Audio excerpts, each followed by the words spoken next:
Fans have been wondering for a while now if we're gonna get another season of Bee and Puppycat, perhaps a final volume to wrap up the amazing story that came together for its Netflix release. And due to an interesting business deal involving the show, it looks like that may be the case. Now, we don't have exact confirmation here, but hit that subscribe button before we dive into it, because there definitely seems to be more Bee and Puppycat stuff on the horizon, and you don't want to miss any of our news and updates. Puppycat was originally a crowd-funded animated series from Frederator, but after its success on YouTube, the company Verve, known for cartoon fandoms, commissioned a second season.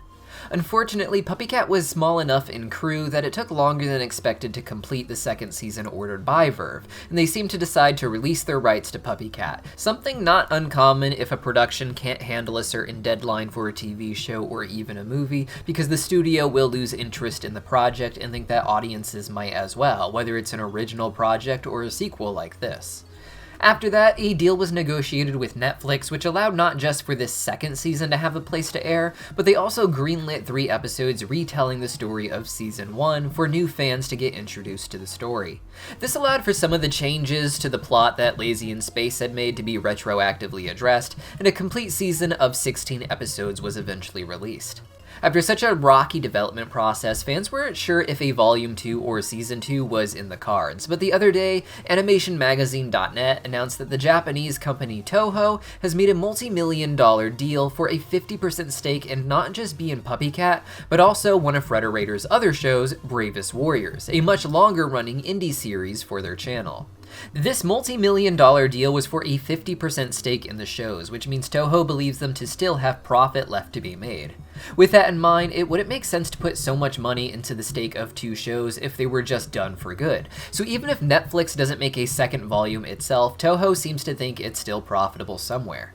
This news came shortly after I heard that the Puppycat plush at the Puppycat shop had sold out entirely, and according to the news article, this purchase wasn't just for distribution rights, but also for producing consumer goods such as plushes as well. With this in mind, I imagine Puppycat will be getting, at the very least, a second volume with which I hope it will finish its story, and I would expect even more merchandise available with a stronger focus on producing different types of items, as tends to be the Japanese business model.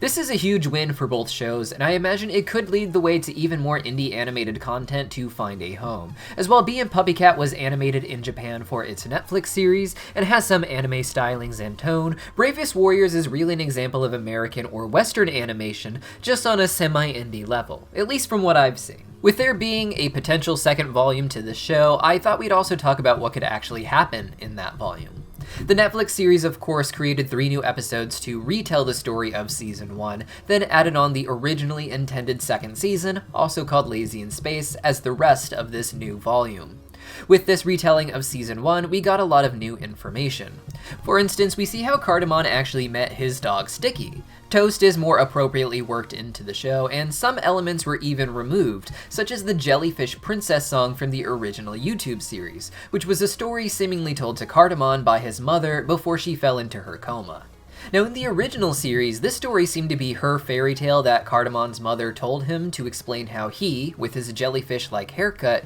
came to be born, with no father around. The octopus symbolizing perhaps some sailor who was later lost at sea.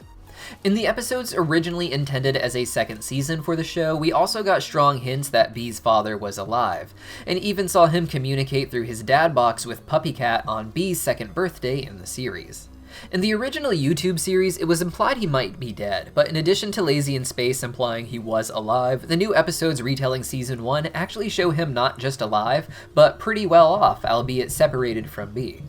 The season worked its way towards the end with a strong focus on wish crystals and how not eating them entirely can grant your wish only partially, or just make weird stuff happen. When being attacked by the Space Warlocks, Bee of course got ripped open and had her little robot insides come out and lick the wish crystals. Their natural wish is to be Bee, it seems, so each one became a sort of shadow of Bee, uniquely colored and not all there, none of them even talking so far. Following this, Cardamon's mother woke up and launched the island, which is of course her spaceship, into space to finally meet Bee's dad.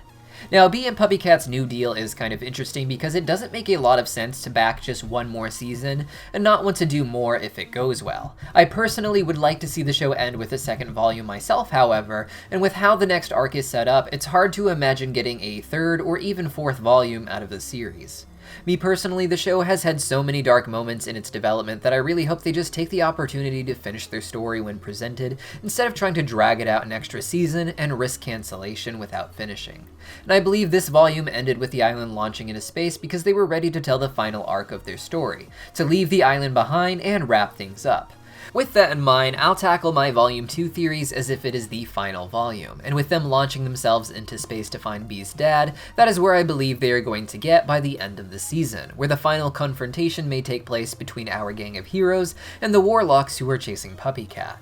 They are going to Bee's father because according to Cardamon's mother Violet, he is the only one who can fix this mess. Likely she sees the many bees as an issue that only her father would want to address. My theory is that Bee was once a human who died, and then afterwards her father tried to recreate her using whatever these sentient robots we seem to find all over the place are. The problem is that Bee's actual development as a person, even if in an adult body, seemed to be very slow, and Bee's father likely became concerned that he would not get to live to see his daughter be a real adult, much less if his experiment to recreate her would actually work. It seems that this is something he is very worried about, considering Puppycat had to manually stop the self-destruct sequence, seemingly from Bee's father, on her birthday. Part of the reason Bee's father left is probably because being around and helping her was slowing down her development. But in addition to this, he needed to find a place where he could not age while Bee continued to grow into her own person at her own rate.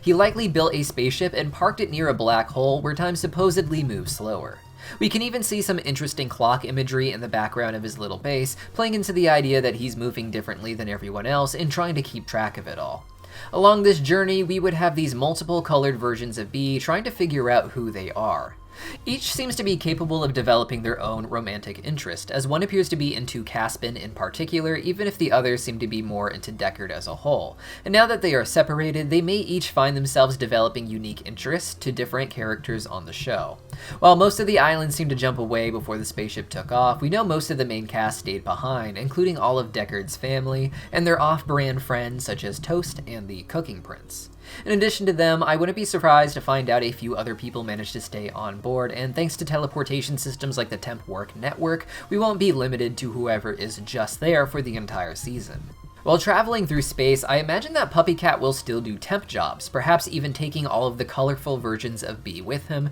teaching her all over again, but as different people, as well as the empty shell of Bee that they left behind, with the other half of each episode being just about everyone trying to adjust to their new weird life on a spaceship. Whatever Violet and Cardamon are doing also will need to be resolved, and I imagine we'll discover that their consciousness still exists inside of the spaceship they're plugged into, doing whatever internal work they need to while they travel. Finally, there'd be that final confrontation with the space warlocks who are coming after Puppycat. I personally believe that Cardamon's dog Sticky is the space princess, transformed into an animal like Puppycat, but not as aware of who she is, though even Puppycat has a hard time sorting through his memories and remembering exactly what happened. These space warlocks might even think that Puppycat kidnapped the space princess, but whatever their motive, we'll have to see them be defeated or stopped by Puppycat, with the princess's true identity eventually being revealed. The show has a lot of weird relationships, some of which you may even say are inappropriate, and I'm curious who is going to get their happily ever after out of all these weird dynamics at the end of the story, if anyone, and what all these weird relationships will come to if not a happy ending. If you guys want a breakdown video on the weird and sometimes inappropriate relationships of Bee and Puppycat, as well as some of the anime that seem to inspire them, let me know in the comments down below. Otherwise, hit that subscribe button because I have one more theory about Bee's father I want to do before the next volume airs that you don't want to miss. See you guys next time.